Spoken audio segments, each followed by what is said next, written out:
Jadi si temanku yang perempuan ini memang berasal dari broken family. Dia bertumbuh memang nggak ada figur seorang ayah. Dan dia ngerasa dia menemukan itu di cowoknya ini. Oke. Dan akhirnya dia jadi ngerasa kayak nggak bisa kehilangan si cowok ini gitu loh. Ini penting banget. Aku rasa ini banyak banget dialamin sama teman-teman di luar sana.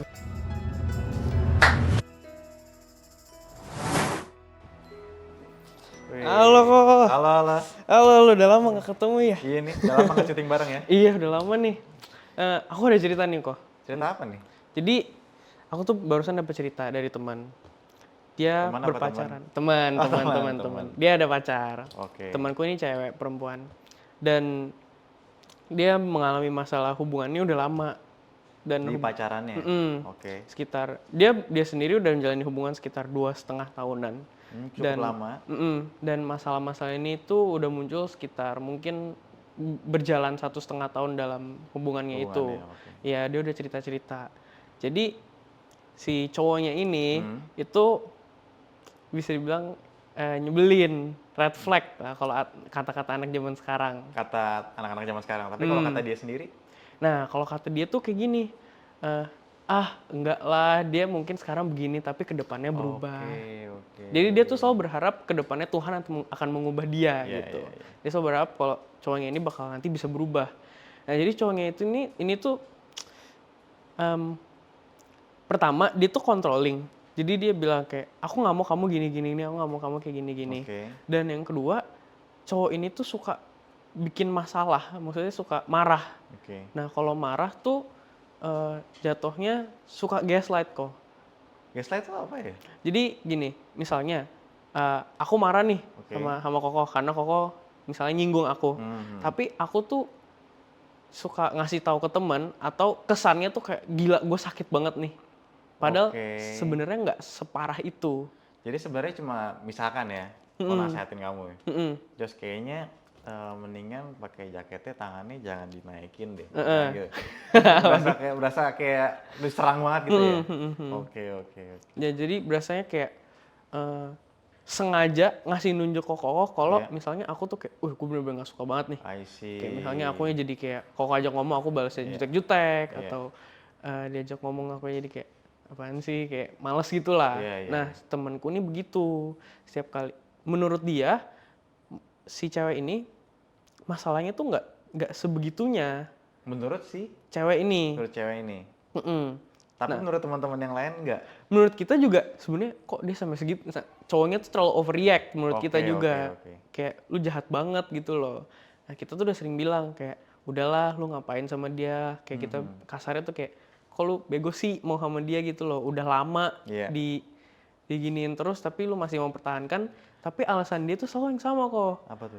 Gue doain nanti semoga gue berdoa ke depannya ya Tuhan bisa berubah dia lah. Tuhan bisa ngubah dia. Selalu jawabannya kayak gitu kok. Apalagi kan udah lama.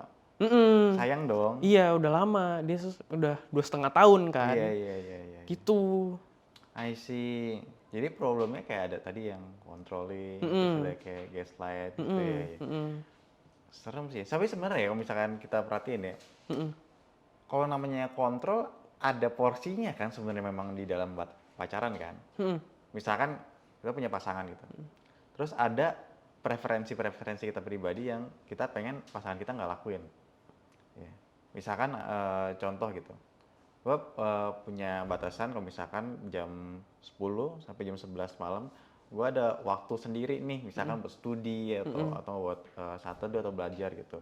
Ini batasan kita sepakatin ya sama-sama ya jangan digugat ya. Begitu juga lu punya batasan apa kasih tahu. Cuma nggak boleh akhirnya sampai ngontrol kan, enggak, ya itu beda sih memang. Jadi ada batasan, ada yang memang kontrol gitu. Nah ini kita bahas lebih ke arah cowok ini ngontrol banget ke ceweknya. Ada contohnya nggak? Misalkan? Waktu itu sih gini, jadi si cowok ini tuh lagi di rumah, dia bukan di rumah, di apart karena dia anak rantau.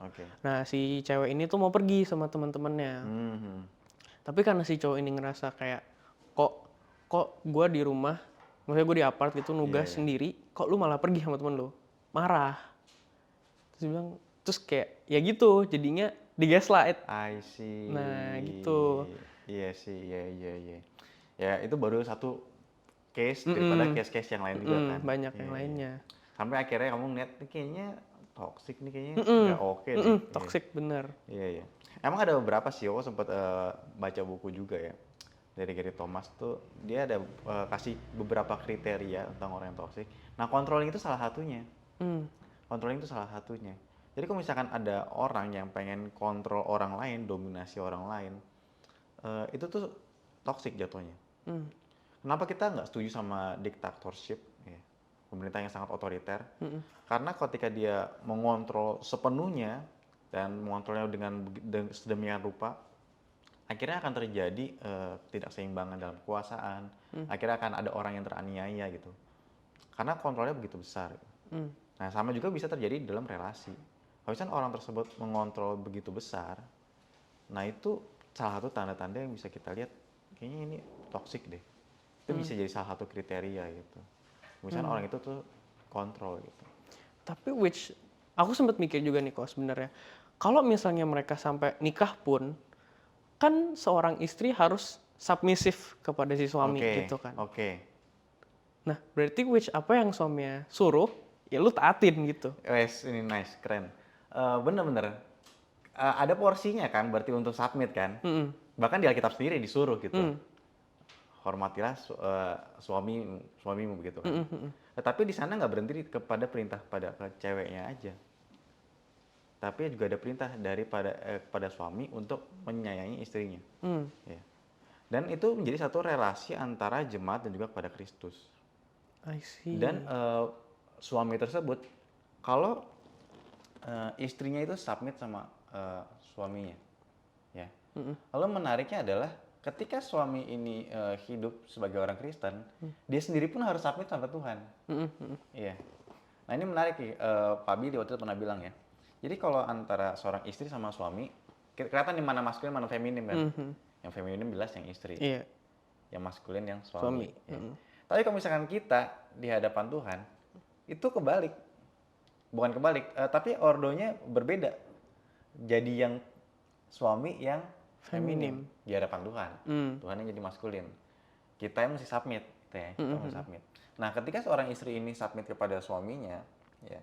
Tapi ini pembahasannya akan banyak implikasinya sih ya. Memang nanti akan ada kasus-kasus yang gak gampang sekali dibedakan antara mana yang harus submit sama suami, mana yang enggak gitu. Tapi selama suami tersebut ya dia menegakkan otoritas dengan baik di tengah-tengah keluarga, berdasarkan firman Tuhan gitu, ya nggak ada alasan untuk istrinya nggak submit. Tapi yang jadi permasalahan besar adalah ketika perintahnya ini melanggar firman Tuhan. Gitu ya. Misalkan suaminya melarang istrinya untuk beribadah. Wah, itu berat banget. Gimana mesti taat? Sedangkan di firman Tuhan suruh kita untuk beribadah. Gitu. Jadi memang ada porsinya untuk submit gitu. Tapi in this case kan kalau tadi kau bilang misalnya si suami ngelarang nggak ibadah gitu. Tapi di case temanku ini kan bukan ibadah. Lebih kayak apa ya? Menuhin ego sendiri gitu. Yes. Menuhin ego sendiri. Lalu yang kedua, relasinya belum suami istri. Iya sih, benar. Relasinya juga masih pacaran gitu. Dan masih ada jalan exit. Pacaran itu bukan harga mati gitu. Yes. Kalau misalkan memang nanti ke depan sama-sama nggak bisa gitu, nggak bisa diterusin, dan bukan cuma sekedar terusin ini ya, bukan cuma sekedar terusin hubungan itu, tapi hubungannya ini akan develop, akan semakin membuat satu sama lain semakin bertumbuh, makin kenal Tuhan atau enggak, makin dewasa rohani atau enggak di dalam hubungannya, itu kan juga jadi pertimbangan. Nah itu jadi dalam pacaran ya masih ada jalan exit gitu. Nggak harus pasti kalau udah sekali pacaran harus married. Nggak juga gitu. Justru di dalam pacaran itulah kita mempertimbangkan apakah ini cocok untuk jadi pasangan yang selanjutnya menjadi pasangan hidup gue seterusnya. Nah ketika ada tanda-tanda sign-sign, dan bahasa zaman sekarang kan red flag. Ketika ada red flag, sekarang manusia mana yang sempurna? Nggak ada. Nggak ada kan? Tetapi apakah ketika kita ngelihat kekurangannya kita langsung pergi? Berarti enggak. Karena nggak ada yang sempurna. Tapi kalau misalnya kekurangannya satu, yang ini sangat bertabrakan dengan prinsip yang fundamental. Yang ini bertabrakan dengan prinsip saya yang fundamental juga. Ada beberapa. Ya udah mau gimana? Nggak bisa dong. Nggak bisa diterusin dong. Oke. Tapi kalau yang kontrol tadi ya. Tapi ada masalahnya lagi nih kok. Apa tuh? Jadi si temanku yang perempuan ini memang berasal dari broken family. Dia bertumbuh memang nggak ada figur seorang ayah. Dan dia ngerasa dia menemukan itu di cowoknya ini. Oke. Dan akhirnya dia jadi ngerasa kayak nggak bisa kehilangan si cowok ini gitu loh. Ini penting banget. Aku rasa ini banyak banget dialamin sama teman-teman di luar sana. Karena generasi kita tuh nggak tahu kenapa ya, banyak banget permasalahan di dalam keluarga yang akhirnya membuat bertumbuh dewasa menjadi keluarga yang broken home. Seorang anak yang bertumbuh di dalam keluarga broken home. Aku sendiri ngalamin itu. Ya, aku sendiri bertumbuh sebagai anak yang hidup bertumbuh orang tuanya single parent. Gitu kan ya. Dan terutama dialami sama cewek misalkan kekurangan figur ayah, kekurangan kasih sayang. Dan ini kompleks. Satu, kekurangan figur ayah yang memberikan sosok pria dalam hidupnya, memberikan contoh bagaimana seorang pria harusnya memperlakukan seorang wanita. Dia nggak melihat figur itu dari seorang ayah kepada dirinya. Dia juga nggak melihat sosok itu berinteraksi dengan ibunya. Dia jadi nggak dapat gambarannya. Dia juga nggak dapat kasih sayang dari bapaknya. Itu yang pertama. Lalu yang kedua, biasanya pergumulannya adalah mau nggak mau kan anak ini mesti dikasih makan. Sedangkan bapaknya nggak ada. Jadi mesti kerja siapa dong? Istrinya, mamanya. Mamanya kan. Nah, kalau mamanya kerja, anaknya disuruh rumah sendirian dong. Atau nggak dititip ke keluarga yang lain. Jadi kalau misalkan ketika seseorang itu ada di dalam broken home, kekurangan cinta kasihnya tuh bukan cuma sekedar dari bapaknya. Iya, benar. Tetapi akan sangat besar kemungkinan juga dari mamanya. Karena mamanya akan sibuk. Dia juga anak ketiga dari 4 bersaudara soalnya. Lain cerita kalau misalkan anak orang kaya, mamanya orang kaya sekali nggak perlu kerja, bisa di rumah aja gitu. Tapi tetap akan ada problem itu yang kekurangan dari sana kan. Nah, sehingga anak ini akan bertumbuh menjadi sosok yang kekurangan cinta kasih, kekurangan penerimaan, mencari penerimaan. Mencoba mengisi hatinya yang kosong untuk mendapatkan dari luar gitu kan. Bisa dapat dari mana? Bisa dapat dari teman. Bisa dapat dari mana? Bisa dapat dari pacar. Nah, kasusnya kayak gini kan, masukan manifestasinya ke sini. Iya, betul. Nah, apakah ketika mendapatkan kasih sayang daripada seorang cowok itu akhirnya menyembuhkan permasalahan dalam hatinya? Menurut dia iya. Mungkin sementara itu iya. Iya. Soalnya kok. Tetapi nggak terus-menerus, nggak bisa. Karena akar permasalahan dalam hatinya itu nggak bisa disembuhin sama cinta kasih dari cowoknya. Itu nggak akan cukup. Karena ketika dapat kasih sayang, dia akan terus minta lagi.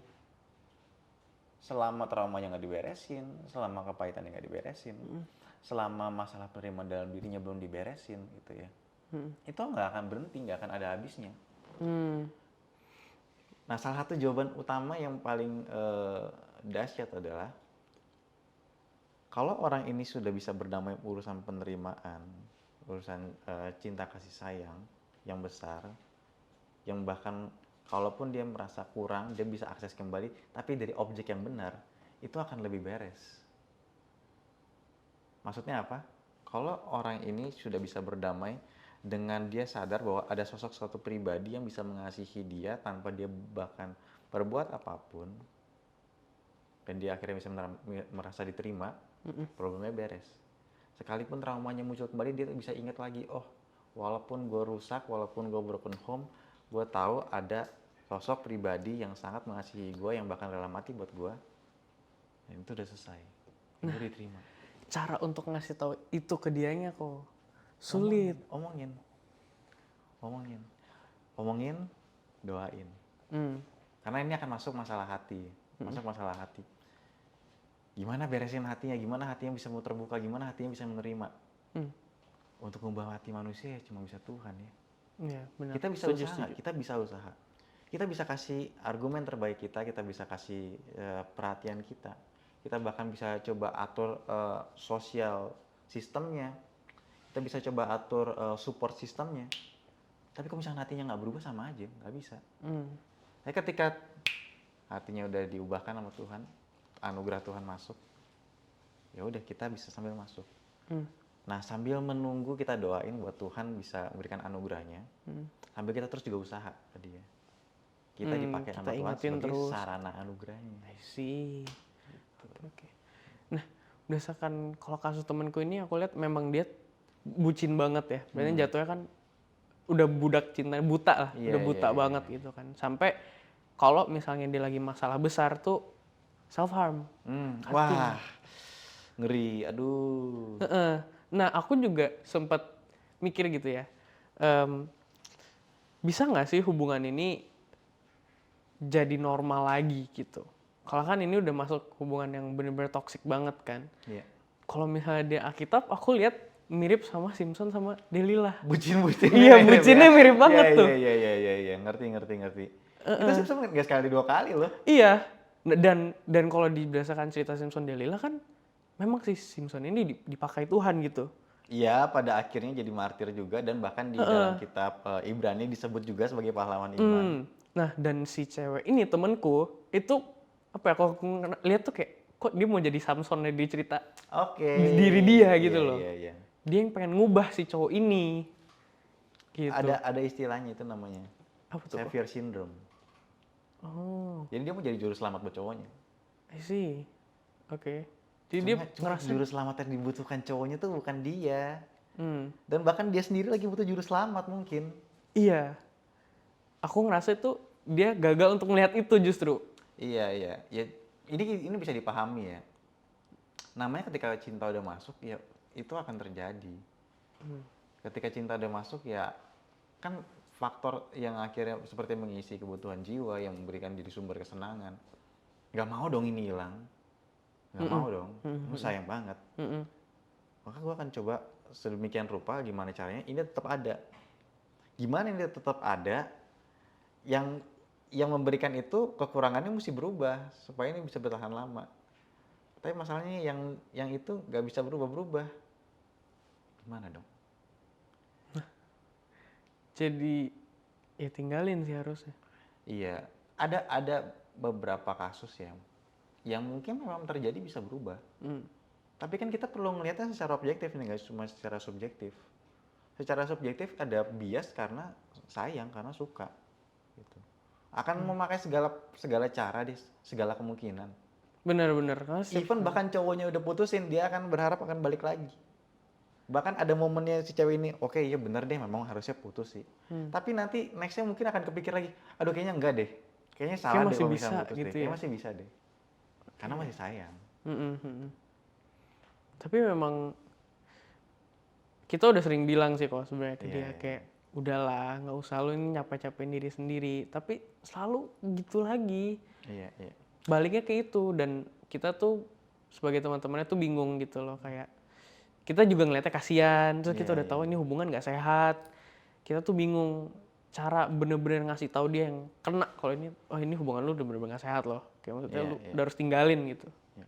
Sebetulnya ya, salah satu hal yang paling kuat yang jadi teguran buat dia adalah ketika dia sendiri sebenarnya ngalamin rasa sakit di dalam hubungan itu, dan dia dalam hati kecilnya udah bilang ini sebenarnya salah.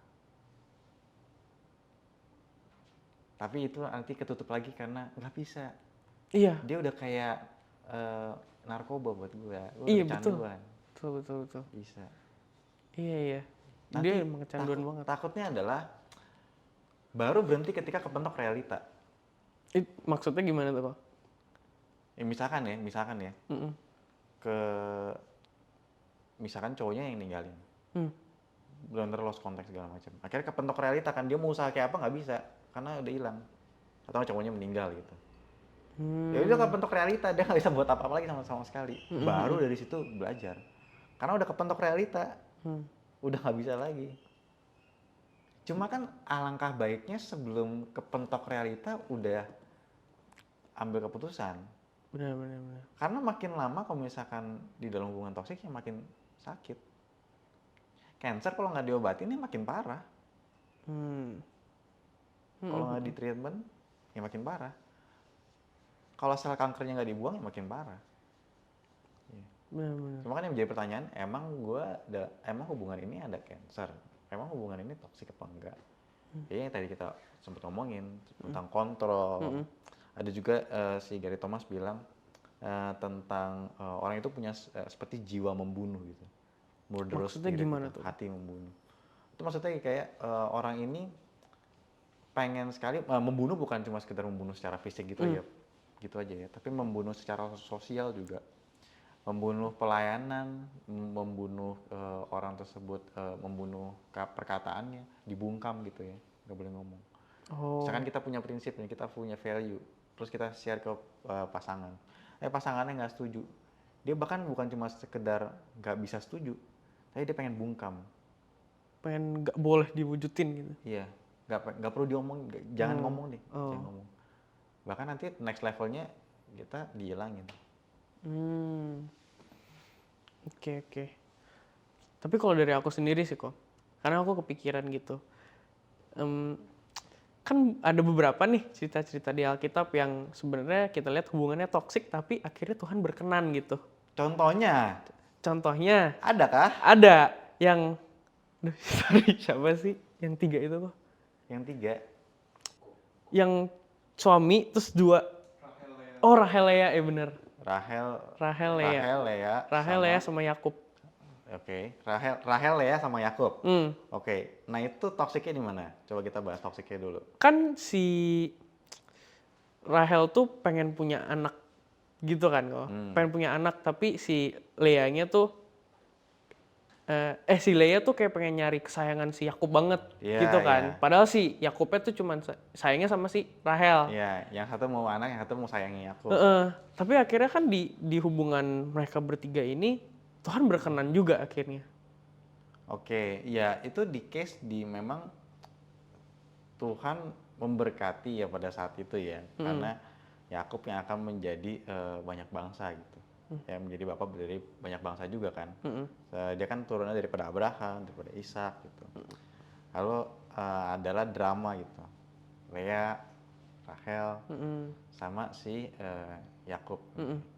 Apakah ini masuk ke dalam ranah toksik atau enggak? Walaupun memang ya kalau misalkan dilihat kan ini satu hubungan yang nggak bagus kan ya.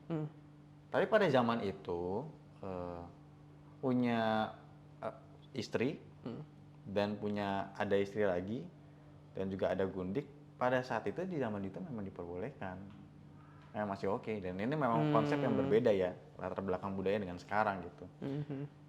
Dan ya konflik itu akan terjadi dan kita lihat efeknya mereka nggak damai kan keluarganya kan.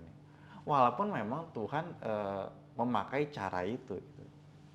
Tapi apakah di dalam sepanjang sejarah Tuhan berkenan kalau seorang suami punya 2 istri? Lalu punya gundik? Enggak kan? Enggak. Dalam perkembangannya akhirnya kita tahu Tuhan nggak menghendaki demikian. Gitu sih. Oke. Jadi ngerti sih sebenarnya gimana cara nasehatin temenku ini, cara ngomongin ke dia kalau misalnya memang ya nggak boleh kalau lu terusin hubungan dalam begini terus gitu. Iya. Tetap temenin gitu. Jadi kasih nasihat, tetap temenin. Karena nanti mungkin one day dia akan sadar dan akhirnya mungkin kepentok realita baru stop gitu. Nah, ketika dia kepentok realita ini dia di dalam momen butuh support. Nah, supportnya ini yang masuk kata-katanya apa? Value apa yang masuk? Kalau value-nya salah, oh lu lagi stres ya? Yaudah, ayo sini sama gue aja mabok-mabokan, ntar lu nggak bakal stres kok. Ya rusak lah. Lu keluar dari lubang satu masuk ke lubang yang lainnya gitu. Iya benar. Cuma kalau misalkan di dalam kayak gitu kondisinya terus butuh support, kalau firman Tuhan yang masuk, ya dia akan lebih pulih. Dan nanti ke depannya dia nggak jatuh lagi ke dalam relasi yang sama. Ajak dia, yuk belajar ya, lu kan ada, ya lu lihat ngadepin realita kayak gini, ke depannya jangan lagi belajar. Sebenarnya tadi yang Koko bilang tuh dari suara hati kecil dia bilang hubungannya ini udah nggak benar, nggak sehat tuh ada, tapi ya benar selalu ketutup sama rasa sayang itu. Dan nggak mau kehilangan gitu. Iya. Disinilah emang gak gampang sih, gak gampang. Secara ideal kita bisa ngomong ya. Lu tahu prinsipnya, lu tahu kebenarannya, bahkan lu tahu resikonya, lu tahu rasa sakitnya. Tapi kenapa nggak mau tinggalin? Ya sayang, karena sayang. Nah gimana seorang akhirnya bisa ngambil keputusan, dan itu adalah suatu keputusan yang sangat berani. untuk melepaskan apa yang benar-benar disayang demi apa yang benar. Oke. Tetapi melepaskannya pun bukan tanpa pengharapan. Karena saya tahu ketika saya mengambil keputusan ini atas kebenaran, atas apa yang Tuhan mau, Tuhan gak akan tinggalin, Tuhan bahkan akan kasih yang lebih baik lagi. Oke, berarti sebenarnya tugas kita sebagai teman-teman itu harus selalu ada untuk dia, temenin dia, dan juga nasehatin kalau misalnya sampai dia akhirnya memutuskan untuk keluar dari hubungan, bukan sampai akhirnya, emang harusnya keluar. Iya. Kalau misalnya ada yang hadir untuk dia gitu, nggak cuman si cowok ini doang. Iya. Sambil terus doain ya supaya anugerah Tuhan turun ya buat dia. Oke, gila dapat banyak sih. Sip. Bisa sih aku Mantap. kira-kira bisa nasehatin dia dah gimana cara untuk keluar dari hubungan yang toksik ini. Iya. Oke, thank you kok. Oke, thank you.